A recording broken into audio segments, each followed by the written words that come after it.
بسم الله والصلاة والسلام على رسول الله. تم اعتقالي الساعة 11 ليلا في خور مكسر بدولة الرحاب.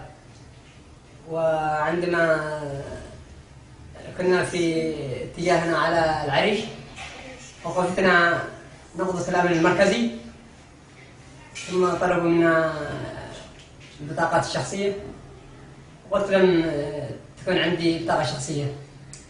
قال لازم بطاقة شخصية.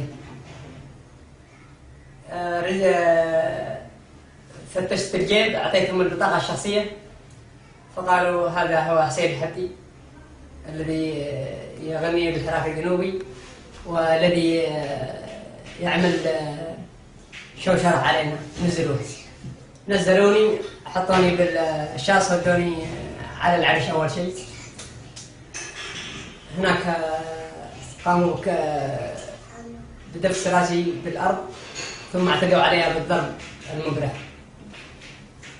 وبعد ذلك في الساعة 4 على ما أظن أغطوا راسي في خرقة، ثم اتجهوا بي إلى مكان مجهول.